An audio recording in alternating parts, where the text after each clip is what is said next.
C'est pas moi qui suis dans la merde. La marchandise, on a à dégueuler de la marchandise. Ce matin-là, Stéphane Gégaud anime le 7e arrondissement de Paris à lui tout seul. Ah bah ouais, mais les gars, faites gaffe, c'est pas un jeu, les mecs. Hein. Moi, je te prends 30 pour te rendre ça. Non, mais attends, Arnaud, je rigole pas. Hein. Je te prends 30 pour te rendre service, et j'annule des bêtes à côté, des mecs à côté. Son producteur s'est trompé dans sa livraison du jour, et c'est une catastrophe pour le restaurateur. Ah non, mais là, les gars, là, on est dans une situation de merde. Hein. C'est pas un jeu. Hein. Depuis le second confinement, il est épuisé, pris à la gorge nerveusement et financièrement. Et là, on a commencé déjà à payer alors qu'on n'a pas commencé à travailler. Donc là, on a commencé à payer, mais on n'a pas commencé à travailler.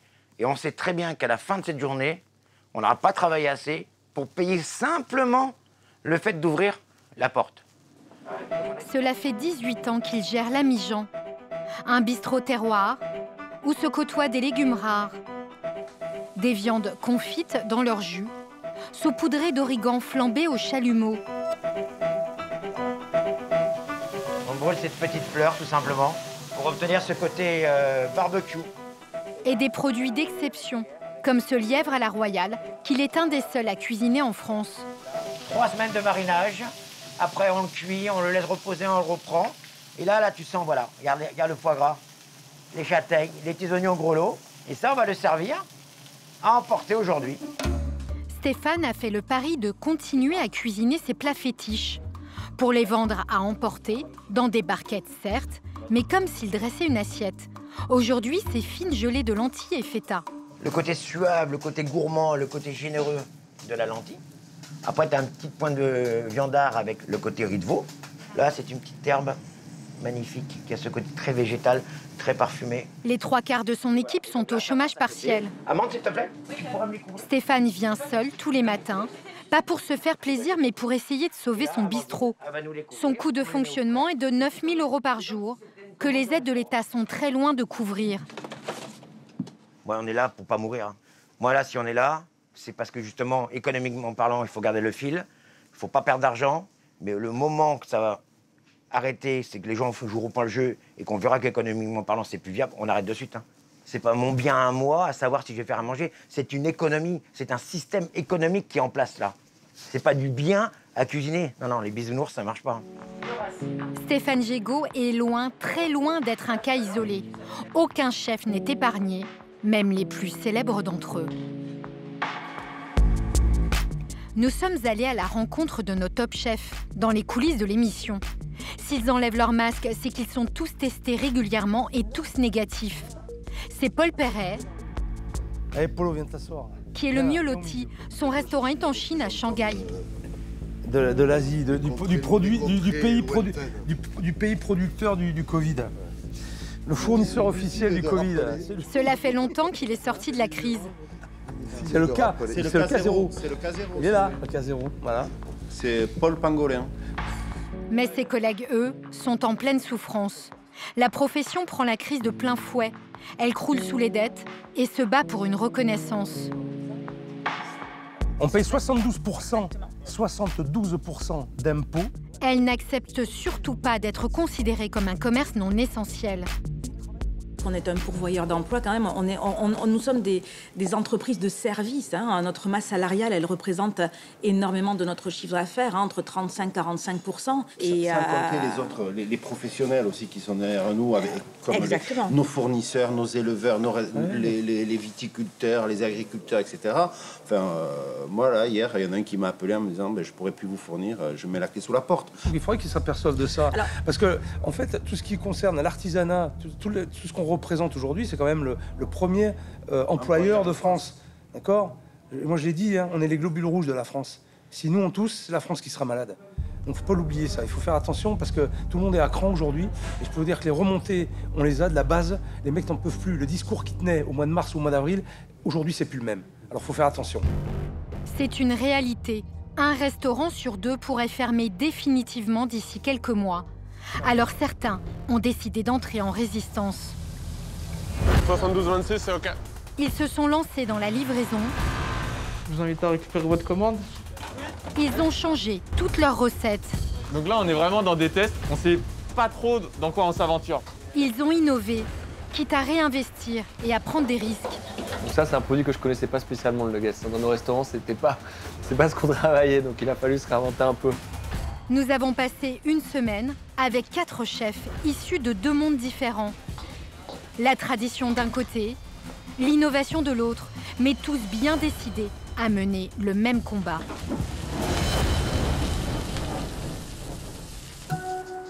À Paris, sur les berges du canal Saint-Martin, il y a un restaurant qui résiste plutôt bien, même si la salle est vide. En cuisine, le service continue. Billy est le patron du Gros Bao, un restaurant qui a décidé de rendre ses lettres de noblesse aux spécialités culinaires chinoises. Et leur produit star, c'est le bao, une brioche venue tout droit de Shanghai. Donc les bao, c'est ce que vous avez là, juste là. C'est vraiment de la pâte qui est faite à la vapeur. Elle va être fourrée, donc ici à base de porc, voilà, ciboule, gingembre et autres ingrédients. Et l'idée, c'est de réaliser des plis extrêmement réguliers pour que ce soit beau esthétiquement et qu'on puisse effectivement le fermer à la fin.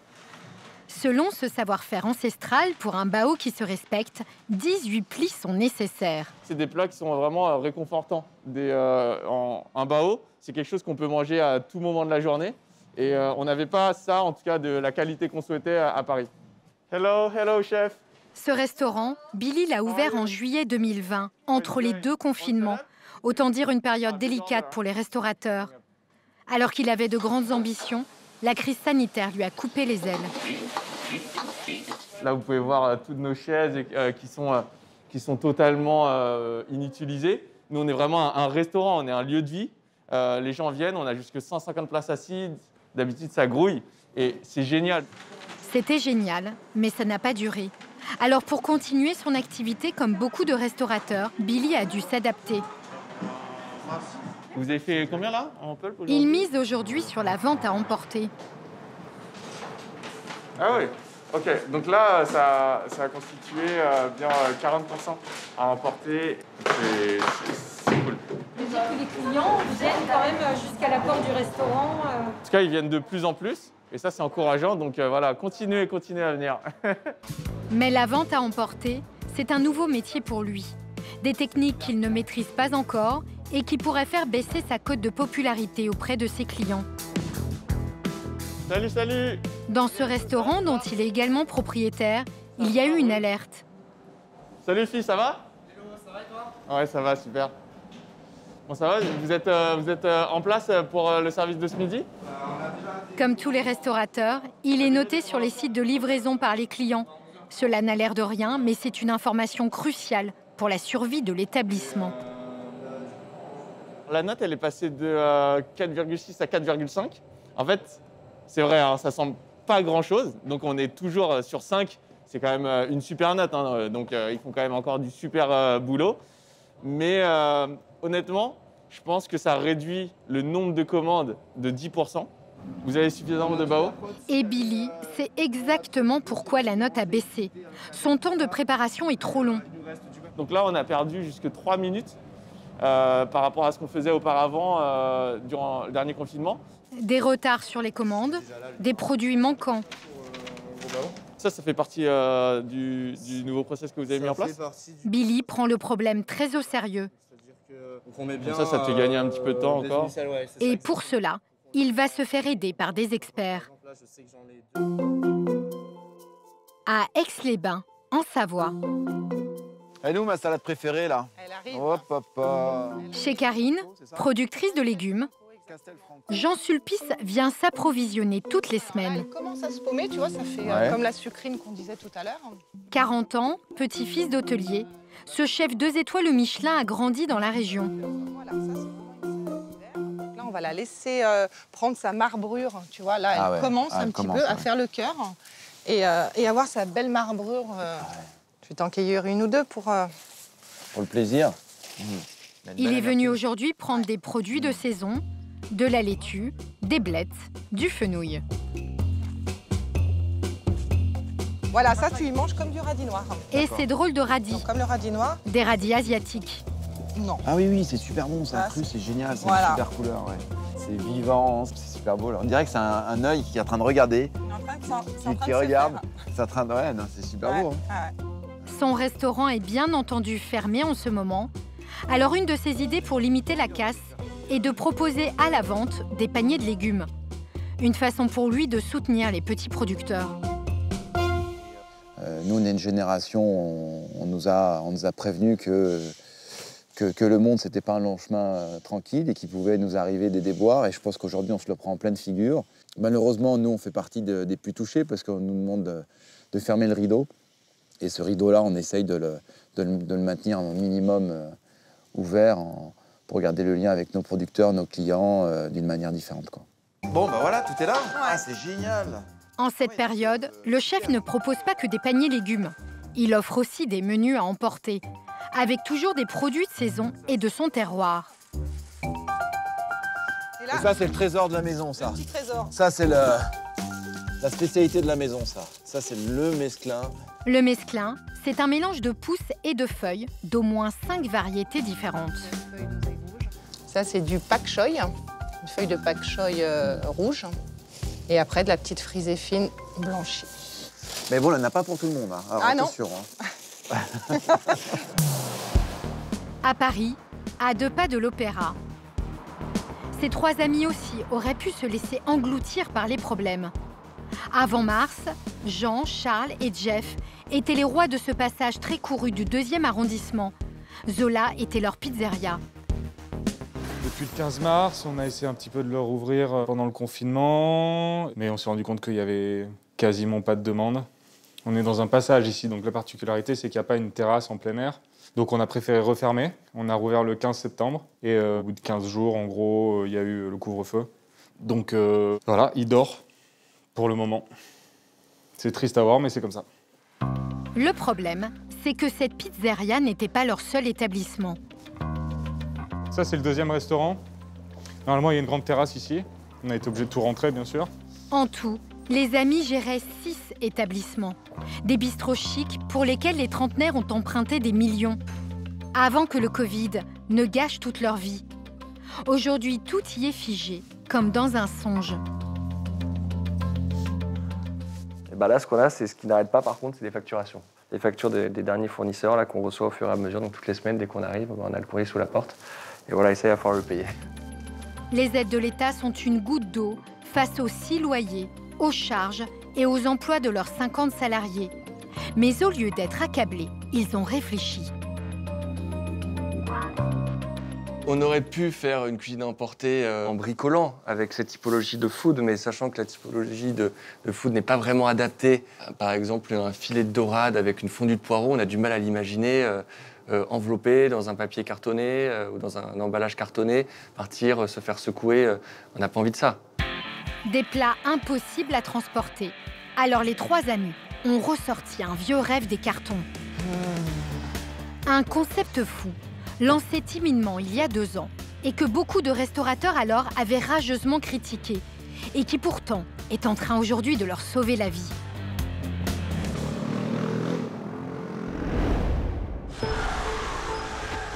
À Saint-Ouen, en banlieue parisienne, ce nouveau monde de la restauration déjà en route est symbolisé par ce balai de scooters. Ces livreurs viennent tous chercher leurs commandes. Pourtant, aucun restaurant à l'horizon, juste ce hangar, qui abrite 12 cuisines, mises à disposition d'établissements qui ont pignon sur rue. Dans ce couloir, on y trouve des cuisiniers, spécialistes de pizza, de bowls, de burgers et même de plats gastronomiques, comme ceux de l'ancien candidat de Top Chef, Pierre Sang. 72-26, c'est OK. C'est le groupe Deliveroo qui gère cet espace entièrement dédié à la livraison. C'est l'un des plus gros acteurs du marché en France. Et en ce moment, ses cuisines tournent à plein régime. Là, t'as un small chow fan qui arrive, un col noodles, extra fried chicken avec le col noodles. Dans l'une d'entre elles, on retrouve Billy. En plus de ses restaurants, il a fait le choix de s'installer ici en début d'année pour miser à fond sur la livraison. On est en plein rush et on essaie quand même de faire attention aux détails, de rien oublier. Parce que c'est vrai qu'ici, chez Deliveroo, si on commande et qu'on se retrouve effectivement sans nos baos ou sans notre riz, c'est tout de suite une mauvaise note. Donc il faut vraiment malgré tout qu'on fasse attention. Les gars, on commence à y avoir un petit peu de retard. Merci. Mais dans ces cuisines de 18 mètres carrés, le timing est imposé par Deliveroo. Ils promettent une livraison en moins de 30 minutes. Merci les gars. 41-81. Alors pour les chefs, il faut prendre le rythme. C'est la 84-88 là? Ah, nickel. Merci bien. You, est-ce qu'on peut aller voir Petit Bao, s'il te plaît? Par rapport à leur retard, ils ont 4 commandes qui commencent à être en retard et 2 qui vont l'être bientôt. Donc si on peut juste aller leur rappeler d'accélérer un petit peu, merci. Ce midi, Billy a repris ses mauvaises habitudes et accumule les retards. Gabriel, le chef d'orchestre de ses cuisines, est obligé de faire un rappel à l'ordre. Hop, je te prends ça. Allez les gars, on accélère s'il vous plaît, on a un petit peu de retard. Ce serait bien qu'on le rattrape. On est sur 4 commandes là. Les 4 prochaines, on y va. Merci. Au début, c'est vrai qu'ils se sentent un petit peu, oui, poursuivis. On va l'utiliser le terme, c'est-à-dire qu'au début, ils se disent bon bah c'est bon quoi, tu vas pas être toujours sur mon dos. Et à l'inverse, étape par étape, c'est eux qui nous demandent plus. Et après, il y a aussi l'échange. On crée un lien aussi. Finalement, on est 2 équipes différentes, mais on travaille pour un même lieu et ça devient une équipe en fait. Une équipe où chacun y trouve son compte. Deliveroo perçoit jusqu'à 35% du montant total de chaque commande. En échange, les restaurateurs comme Billy touchent une nouvelle clientèle et bénéficient d'une cuisine sans payer de loyer. Mais surtout, ils peuvent profiter de leur expertise. Nous, on leur apporte le petit plus qui est destiné à la livraison. La parfaite anecdote, c'est la pizza qui sort du four. Bah regardez, quand on prend la pizza, 1 minute avant, celle qui sortirait d'un restaurant, hop, on voit qu'elle est encore sur le point de cuisson. C'est-à-dire que si on prend les crèmes, elles vont continuer à chauffer. C'est-à-dire que là, il va fermer sa boîte, il va la mettre en livraison, et à ce moment-là, elle va continuer à cuire à l'intérieur. L'objectif, c'est qu'elle n'arrive pas molle au client, parce que c'est pas agréable de manger une pizza molle. Du côté de chez Billy, tout revient dans l'ordre. Ça y est, là, le rush a passé. Ça se passe bien maintenant. On a rattrapé le retard. Le retard est bien rattrapé, on est content. C'est cool. Des méthodes au cordeau, loin des habitudes de Billy. Il a dû s'adapter à la cuisine et ajuster ses recettes aux méthodes de livraison. Il y a des petites différences par rapport à ce qui se fait en restaurant. Déjà, tout est extrêmement optimisé. On est dans une petite cuisine, mais qui nous permet d'envoyer très rapidement. Et aussi, on revoit même les recettes. Par exemple, on a toute la panure qui est différente de celle qu'on a en restaurant, qui va tenir beaucoup mieux justement au transport. Cette nouvelle génération de chefs se démène, mais malgré toute l'énergie déployée, ils ne sont pas rentables. Ce n'est même plus ce qui préoccupe les restaurateurs traditionnels, comme Stéphane Gégaud. Vous pouvez me donner 2 bœufs bien chauds maintenant? Bien chaud? Ouais, s'il vous plaît. Ça va, tu vas bien? Alors bien chaud, faut que t'attendes. Ouais, pour maintenant. Lui non plus n'est pas rentable, en ne vendant que 30 repas par jour. Alors, tu m'attends 2 minutes, je te le fais de suite. Mais ce qui lui fait le plus mal au cœur, c'est le sort de ses maraîchers et de ses éleveurs préférés. Merci beaucoup. Merci, salut, à bientôt. Bonne journée. Salut. Allô? Ouais, c'est moi, ça va? Ouais. Et bon, en 2 mots, là, je suis en train de faire le récap de la commande. Alors, moi, j'ai le carré de cochon, les 2 jambons. 2 jambons blancs. Ouais, Voilà. Et poitrine. Et comment ça va, là? T'arrives à écouler la marchandise? On a quand même quelques chefs qui nous font travailler, quoi. Donc on essaie de s'en sortir tant bien que mal, mais moi j'ai perdu aujourd'hui 70% de mon chiffre d'affaires. Et c'est vrai qu'aujourd'hui c'est super compliqué. Cette liste, ce sont les producteurs que Stéphane fait travailler en temps normal. Ils sont 150. Il sait que s'il ferme boutique, tous seront impactés. On tient parce qu'on a un peu d'argent de côté, mais ça, à un moment donné, à force de le pomper dans la trésorerie, Ah, mais il n'y aura plus rien. on va se trouver complètement à poil. Mais oui. Alors, moi, si je ne paye pas mon paysan, tu comprends? Eh bien, toi, si tu ne me payes pas, ben, moi, je ne peux pas payer mon paysan. Non, mais c'est ça. Le paysan, il ne peut pas être payé. C'est ça. C'est toute une chaîne qui se casse la gueule. Hein. Nous, on veut pas ça, justement, c'est ça. Allez, je te laisse, parce que sinon, on va refaire le monde, mon ami. Allez, ça marche. Et je t'embrasse, merci beaucoup. La bise, mon poteau. Ciao, ciao, t'es meilleur. Ciao, ciao. Stéphane refuse de se fournir auprès des grands groupes de l'agroalimentaire. J'entends ricaner, mais qu'est-ce que tu t'emmerdes à aller prendre un gars qui va te faire un poivre, l'autre qui va te faire un vinaigre, l'autre qui va te faire ça. Mais t'as qu'à appeler, là-bas, ils font tout. Mais non, je veux pas ça, moi. Alors que les restaurateurs comme lui tentent de préserver les traditions, d'autres ont inventé un nouveau modèle économique. Ouais, on en avait parlé au tout début. Ouais, voilà. Ouais, voilà. Nos 3 amis restaurateurs ont mis en place ce qu'on appelle une dark kitchen. Une cuisse fermière frite, un forgive supplément cheddar, s'il vous plaît. Un restaurant fantôme, sans salle, avec seulement des cuisines, entièrement pensées pour la livraison. En fait, ici, Jean et Charles ont même créé 5 restaurants. Bonne journée. Des restaurants qui n'existent que sur les applications de livraison. C'est uniquement des marques qui sont dédiées au delivery, donc on ne peut pas les acheter autrement qu'en passant par les plateformes. On peut venir les chercher ou se les faire livrer. On a Fat Fat ici, voilà, qu'on voit. Ça, c'est une marque de poutine. On travaille autour de la frite. Sauce, Braise Braise, une marque de poulet. On a Saint-Burger, qui est une marque de burger. Et donc, on peut commander chaque marque indépendamment. Chaque marque est un restaurant. Donc, chaque marque a sa tablette. Chaque marque apparaît différemment sur la plateforme, etc.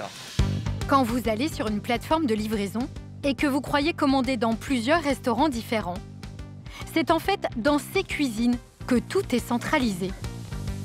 Charles a voulu revisiter des recettes de street food, mais avec des ingrédients de qualité, comme pour ses burgers. Alors Saint-Burger, on est sur un burger gourmet, voilà, un petit peu plus de haute qualité. Et sur Smash, on est sur un burger un petit peu plus américain, le burger plus street food. 2 marques de burgers, 2 façons de le préparer. On a le smash, celui de la street en fait, là, bien smatché, bien appuyé, avec un steak bien cuit, fromage coulant. Celui-là, il est plutôt bombé en fait, un burger de brasserie en fait, qui peut se manger avec des couverts. Le premier est à 7,90 €, le second à 12 €. De quoi toucher 2 publics différents. La grosse différence, en fait, c'est que on utilise les mêmes steaks, ce qui est hyper important. Après, derrière, tout ce qu'on va garnir avec celui-ci, enfin, les garnitures vont différer. Là, on est sur un vin boulanger, là, on est sur un buns industriel. Les sauces, ça, c'est une sauce qu'on développe, ça, c'est une sauce industrielle. C'est ce qui fait la différence des burgers. Et donc, on a 2 marques différentes. Les tacos sont réalisés avec la même viande et les mêmes légumes que les burgers. Les nuggets avec le même poulet que pour la salade César. Les frites, qui font partie de toutes les recettes, servent à composer aussi un des plats les plus demandés, la poutine. 400 g de frites, de l'effiloché de porc aux épices, du cheddar, le tout arrosé de sauce au jus de viande et passé au four. Tout ici est mutualisé. Les tenders, c'est pour qui, s'il vous plaît? C'est pour moi. D'ailleurs, seulement 4 personnes en cuisine préparent les commandes. T'as du sel devant? Ouais. Charles a toujours été un fan de street food. Il ne perd donc pas une occasion de goûter tout ce qui passe. De manière aléatoire, quand nous on vient surveiller, qu'on passe sur un service, on récupère quelque chose qui n'était pas destiné à nous, qui était destiné à partir réellement sur un client. On va le prendre, on va le goûter, on va demander à ce qu'il refasse une commande. Comme ça, on s'assure de la qualité du produit. C'est bon. C'est bon celui-là? Ah, c'est bon. Sur les bords du lac d'Annecy, Jean Sulpice, notre chef étoilé, revient avec sa cargaison de légumes de saison. Salut les gars! Ses équipes ne sont pas au fourneau. Elles l'aident à préparer ses cagettes. Avec topinambour, chou kale, radis noir et mesclun. Des produits pour l'ensemble originaux et plutôt rares dans une cuisine. C'est comme un bouquet de fleurs. C'est sûr que je pourrais très bien mettre des pommes de terre, mais la pomme de terre, tout le monde connaît. Donc l'objectif, c'est de sortir des sentiers battus et de faire découvrir des produits que le lambda n'a pas forcément l'habitude de le travailler. Ces cagettes, c'est la petite nouveauté de ce second confinement. Il en prépare une vingtaine tous les week-ends, vendu 15 € l'unité. Pour un chef comme moi, ce qui est important, c'est pas de rester à la maison et rien faire et d'attendre que ça se passe. On est des marchands de bonheur et ces marchands de bonheur, on les fait grâce à ça, quoi, grâce à cette vie. Regardez, c'est plein de vie. Les cagettes vont être mises bien en évidence. Et elles devraient attirer les clients dans la boutique face au restaurant et attenante à l'hôtel, juste à l'entrée de l'établissement, qui est en fait situé sur un lieu exceptionnel. L'auberge du Père Bise, qui est devenue avec le temps une institution. Lors de sa création en 1903, ce n'est qu'un simple chalet sur les rives du lac d'Annecy. Depuis 4 ans, Jean Sulpice est le propriétaire de ce relais château 5 étoiles, avec un restaurant, un bistrot gastronomique, un hôtel de 23 chambres, Toutes avec vue sur le lac et un spa flambant neuf. Ouais, là, c'est notre dernier gros investissement qu'on a fait pour la maison, pour apporter encore un service supplémentaire. Il nous manquait donc l'espace bien-être de 500 mètres carrés. C'est quelques millions d'euros. Sauna, hammam, douche multicolore. Pour rentabiliser cet investissement, les cagettes à 15 € ne suffisent pas. Tous les week-ends, le chef propose des menus étoilés à la livraison, avec des recettes signatures vieilles de 70 ans.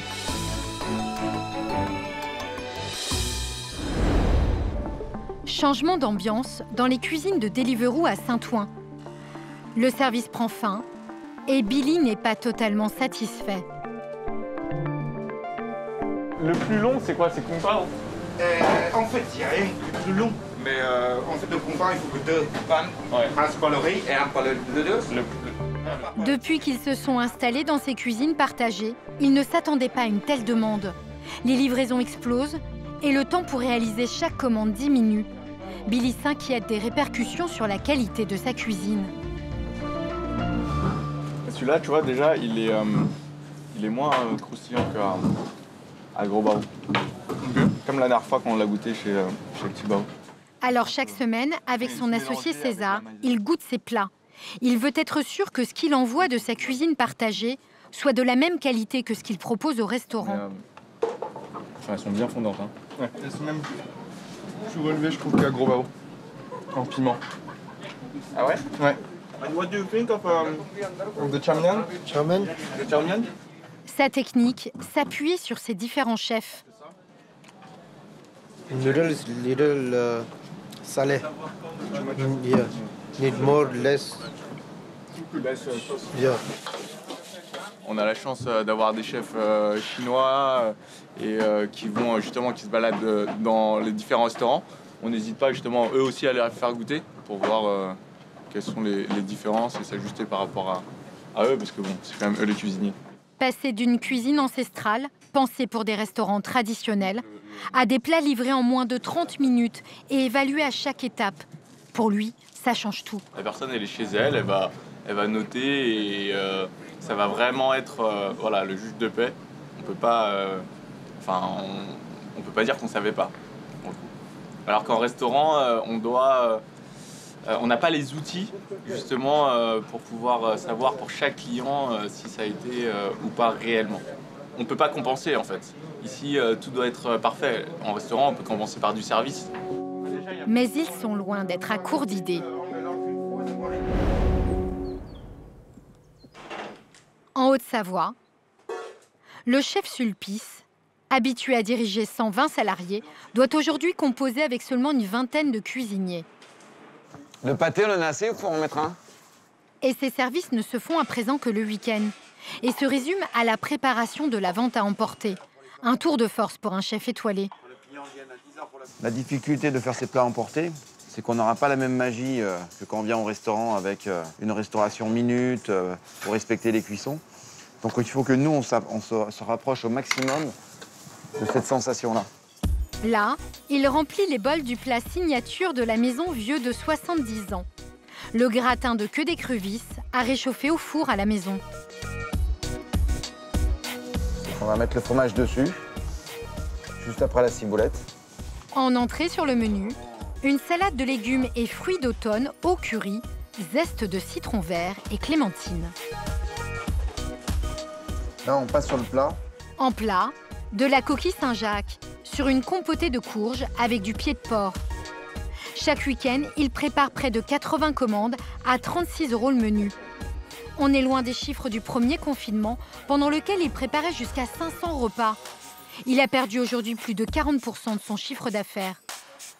Si on n'aurait pas été confiné, on n'aurait pas eu le choix. Jamais je me serais imaginé, je me serais vu un jour faire à manger dans des boîtes comme ça. C'est pas du tout mon cœur de métier, c'est pas ma sensibilité. Et jamais il n'aurait imaginé. On a fait du vin chaud si vous souhaitez. J'ai pas pris le petit déjeuner. Appâter le client devant sa boutique. Mais le contact direct devient primordial aujourd'hui et ça ne le dérange pas. Surtout que le chef est une petite célébrité locale. Très grande fan, tout en fait, son esprit, la façon de faire sa cuisine. et puis d'aimer la région et de faire découvrir les produits.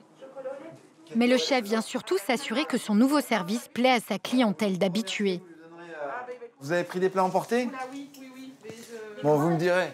Alors ça vous plaît, ouais, c'est toujours aussi bien? Ouais, on a commandé toutes les semaines sur le premier confinement. Ça va, le réchauffage et tout, ça se passe bien? Parfait, aucun problème.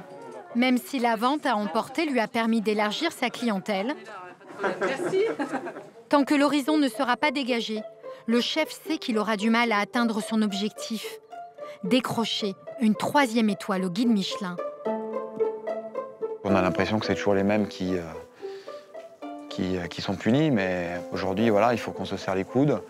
Il faut qu'on trouve des solutions pour garder le lien avec notre client, garder le lien avec notre passion.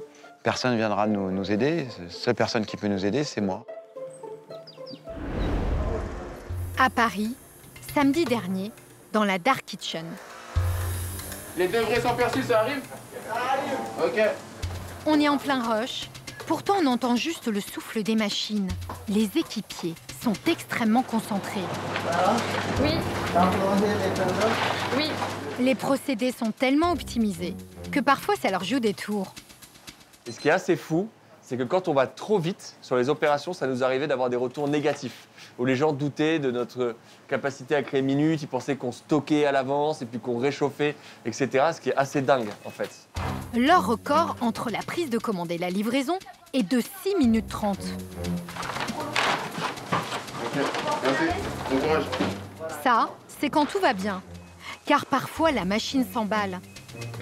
À n'importe quelle heure, tout à coup, des centaines de personnes peuvent avoir faim en même temps.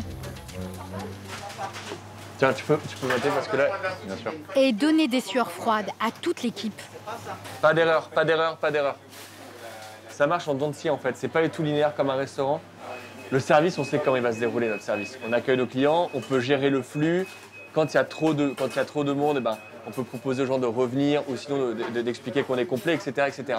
On n'a aucune visibilité ici. On ne peut pas préparer notre rush et on marche en dents de scie. Donc c'est accélérateur.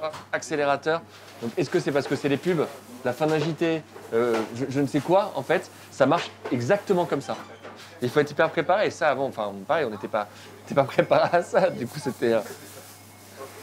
ça a été malheureusement du gâchis aussi, parce que anticiper des prods pour que ça parte tout de suite, et tout d'un coup, ça s'arrêtait. On se retrouve avec des burgers, là. On se disait, mais mince, et maintenant, on a compris, donc on se fait plus piéger. Je te laisse. Chaque fois que Stéphane sort de son restaurant, sa rue lui fait de la peine. Le Covid, c'est ça. Regardez. C'est ça, le Covid. C'est ça, la crise économique. Des endroits fermés. Quand vous voyez sur la rue Saint-Dominique le nombre de commerçants, de bouches qui ont mis la clé sous la porte, ça fait peur quand même. Ça fait peur. Et on se demande justement quelle vision on peut avoir par rapport à ça. Pour se remonter le moral, il va souvent rendre visite à ses amis restaurateurs. Coucou. Oh, ça va? Ça va? Je viens voir ton mari. Tiens, mon frère. Ça va, Steph? Ça va, ça va. David Toutain va lui donner du baume au cœur. Messieurs, bonjour. Comment va l'équipe? Ça va, ça va. En forme? Regarde ce qu'on a fait un peu. Ce chef de 38 ans, doublement étoilé, a décidé de ne rien changer à ses habitudes malgré la crise. En vacances, on a proposé un deuxième menu. Est-ce qu'on a mis du caviar et de la truffe blanche dessus? Génial. Et quand je vois cette carte, ben moi, c'est que du bonheur. En fin de compte, on est resté dans la lignée de ce qu'on fait tous les jours. On est parti du principe de dire, voilà, on va faire de la vente emportée. Et les gars, ils me disent, mais chef, on fait quoi? Ben, vous savez, on va faire ce qu'on fait tous les jours. Donc en ce moment, on va avoir les petits champignons qui ont été ramassés ce matin, qu'on va cuisiner pour ce midi.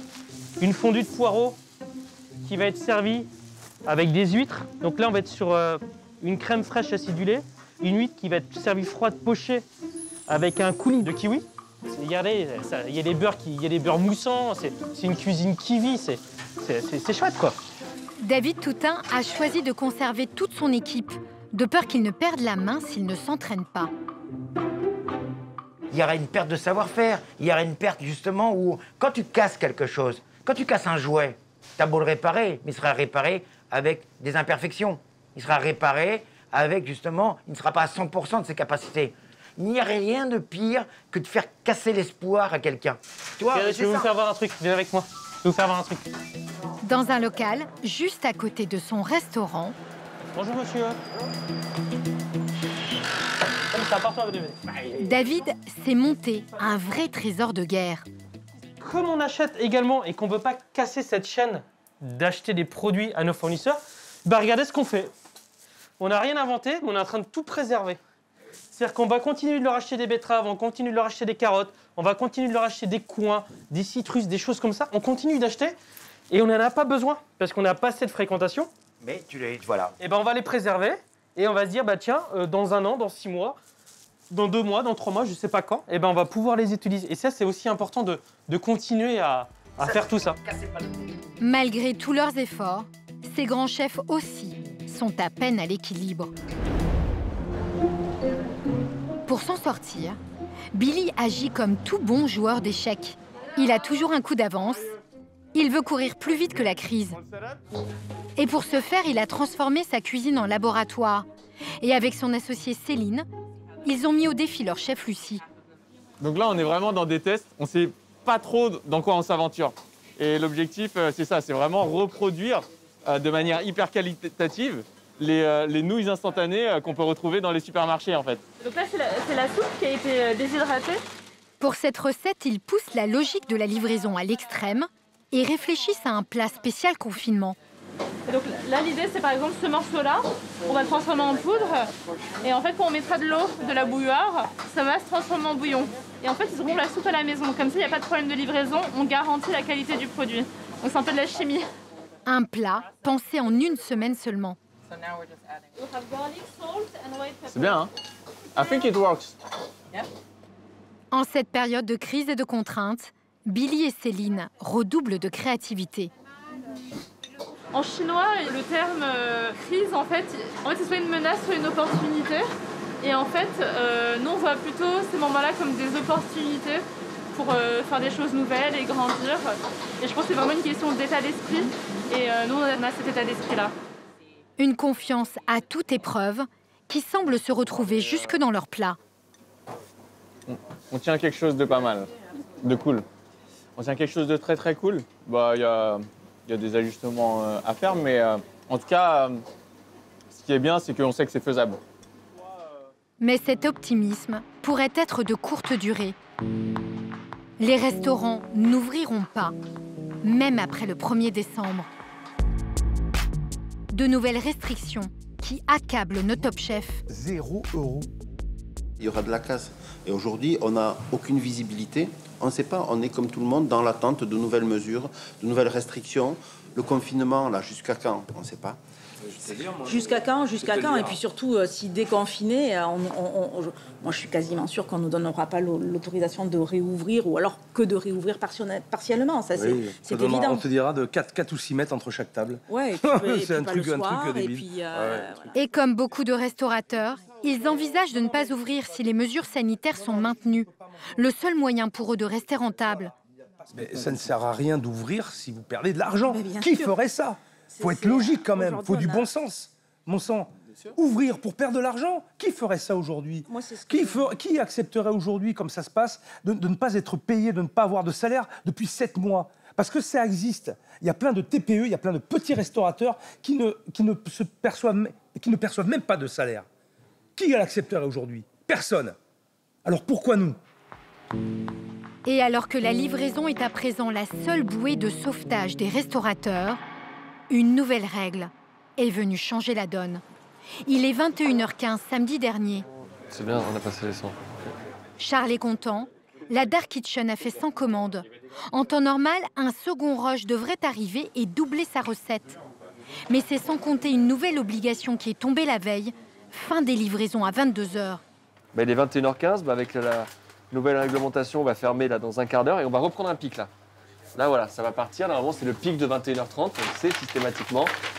Pourquoi? Je ne pourrais pas l'expliquer, mais on a le pic de 21h30. Et là, on va couper au moment du rush. Là, ça commence à partir. Là, on voit les sacs. Voilà, ça se réactive. Là, Sadio, il en a plein les bras. Nouvelle réglementation ou pas, les gens ont faim. 3 minutes. L'équipe de Charles donne tout avant que les plateformes ne ferment. Là, il faut 2 fourgues, s'il vous plaît. OK. Frustration. Là, beaucoup de frustration. On se demande pourquoi. Ah. Il y a Uber qui fait de la résistance. Mais soudain, une ultime commande passait entre les mailles du filet. Vous aviez déjà commencé à fermer? Ouais, on a déjà lavé aussi.